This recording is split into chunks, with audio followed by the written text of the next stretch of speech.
Chapter 11. What I Heard in the Apple Barrel. "No, not I," said Silver. "Flint was captain, I was quartermaster, along of my timber leg. The same broadside I lost my leg, old Pew lost his deadlights. It was a master surgeon, him that amputated me, out of college and all, Latin by the bucket and what not, but he was hanged like a dog, and sun-dried like the rest, at Corso Castle. That was Robert's men, that was, and comed of changing names to their ships. Royal Fortune and so on. Now, what a ship was christened, so let her stay, I says. So it was with the Cassandra, as brought us all safe home from Malabar, after England took the Viceroy of the Indies. So it was with the old Walrus, Flint's old ship, as I've seen amuck with the red blood, and fit to sink with gold." "Ah!" cried another voice, that of the youngest hand on board, and evidently full of admiration. "He was the flower of the flock, was Flint." "Davis was a man too, by all accounts," said Silver. "I never sailed along of him, first with England, then with Flint, that's my story, and now here on my account, in a manner of speaking. I laid by 900 safe from England, and 2,000 after Flint. That ain't bad for a man before the mast, all safe in bank. 'Tain't earning now, it's saving does it, you may lay to that. Where's all England's men now? I dunno. Where's Flint's? Why, most of 'em aboard here, and glad to get the duff. Been begging before that, some on 'em. Old Pew, as had lost his sight, and might have thought shame, spends £1,200 a year like a lord in Parliament. Where's he now? Well, he's dead now, and under hatches, but for 2 year before that, shiver my timbers, the man was starving. He begged, and he stole, and he cut throats, and he starved at that, by the powers." "Well, it ain't much use after all," said the young seaman. "'Tain't much use for fools, you may lay to it. That nor nothing," cried Silver. "But now you look here, you're young, you are, but you're smart as paint. I see that when I set eyes on you, and I'll talk to you like a man." You may imagine how I felt when I heard this abominable old rogue addressing another in the very same words of flattery as he had used to myself. I think, if I had been able, that I would have killed him through the barrel. Meantime he ran on, little supposing he was overheard. "Here it is about gentlemen of fortune. They lives rough, and they risk swinging, but they eat and drink like fighting cocks, and when a cruise is done, why, it's hundreds of pounds, instead of hundreds of farthings, in their pockets. Now, the most goes for rum, and a good fling, and to sea again in their shirts. But that's not the course I lay. I put it all away, some here, some there, and none too much anywheres, by reason of suspicion. I'm 50, mark you. Once back from this cruise, I set up gentleman in earnest. Time enough too, says you. Ah, but I've lived easy in the meantime, never denied myself a nothing heart desires, and slept soft and ate dainty all my days, but when at sea. And how did I begin? Before the mast, like you." "Well," said the other, "but all the other money's gone now, ain't it? You daren't show face in Bristol after this." "Why, where might you suppose it was?" asked Silver, derisively. "At Bristol, in banks and places," answered his companion. "If it were," said the cook, "it were when we weighed anchor. But my old missus has it all by now, and the spy-glass is sold, lease and goodwill and rigging, and the old girl's off to meet me. I would tell you where, for I trust you, but it'd make jealousy among the mates." "And can you trust your missus?" asked the other. "Gentlemen of fortune," returned the cook, "usually trusts little among themselves, and right they are, you may lay to it. But I have a way with me, I have.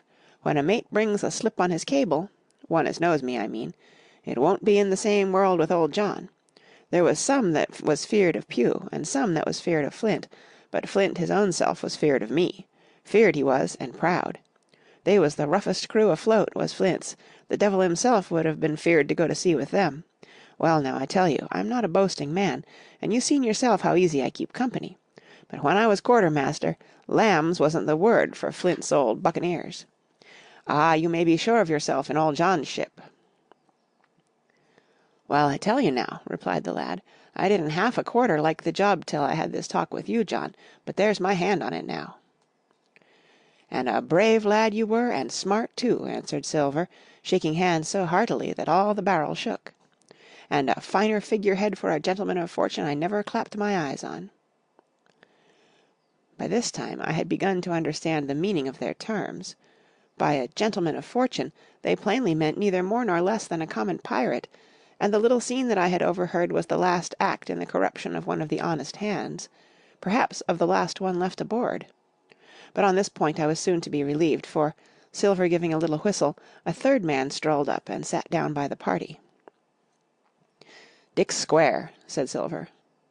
"Oh, I knowed Dick was square," returned the voice of the coxswain, Israel Hands. "He's no fool, is Dick." And he turned his quid and spat. "But look here," he went on, "here's what I want to know, Barbecue. How long are we a-going to stand off and on like a blessed bumboat? I've had a'most enough of Cap'n Smollett. He's hazed me long enough, by thunder. I want to go into that cabin, I do. I want their pickles and wines and that." "Israel," said Silver, "your head ain't much account, nor ever was. But you're able to hear, I reckon. Leastways, your ears is big enough. Now, here's what I say. You'll berth forward, and you'll live hard, and you'll speak soft, and you'll keep sober till I give the word, and you may lay to that, my son." "Well, I don't say no, do I?" growled the coxswain. "What I say is when, that's what I say." "When? By the powers!" cried Silver. "Well, now, if you want to know, I'll tell you when. The last moment I can manage, and that's when. Here's a first-rate seaman, Cap'n Smollett, sails the blessed ship for us. Here's this squire and doctor with a map and such. I don't know where it is, do I? No more do you, says you. Well then, I mean this squire and doctor shall find the stuff and help us to get it aboard, by the powers. Then we'll see. If I was sure of you all, sons of double Dutchmen, I'd have Cap'n Smollett navigate us halfway back again before I struck." "Why, we're all seamen aboard here, I should think," said the lad Dick. "We're all fo'csle hands, you mean," snapped Silver. "We can steer a course, but who's to set one? That's what all you gentlemen split on, first and last. If I had my way, I'd have Cap'n Smollett work us back into the trades at least. Then we'd have no blessed miscalculations and a spoonful of water a day. But I know the sort you are. I'll finish with 'em at the island, as soon's the blunt's on board, and a pity it is. But you're never happy till you're drunk. Split my sides, I've a sick heart to sail with the likes of you." "Easy all, Long John," cried Israel. "Who's a-crossin' of you?" "Why, how many tall ships, think ye now, have I seen laid aboard, and how many brisk lads drying in the sun at Execution Dock," cried Silver, "and all for this same hurry and hurry and hurry. You hear me? I seen a thing or two at sea, I have. If you would only lay your course, and a p'int to windward, you would ride in carriages, you would. But not you. I know you. You'll have your mouthful of rum to-morrow, and go hang." "Everybody knowed you's a kind of a chaplain, John, but there's others as could hand and steer as well as you," said Israel. "They liked a bit of fun, they did. They wasn't so high and dry, nohow, but took their fling like jolly companions every one." "So?" says Silver. "Well, and where are they now? Pew was that sort, and he died a beggarman. Flint was, and he died of rum at Savannah. Ah, they was a sweet crew, they was. Only where are they?" "But," asked Dick, "when do we lay 'em athwart? What are we to do with 'em, anyhow?" "There's the man for me," cried the cook admiringly. "That's what I call business. Well, what would you think? Put 'em ashore like maroons? That would have been England's way.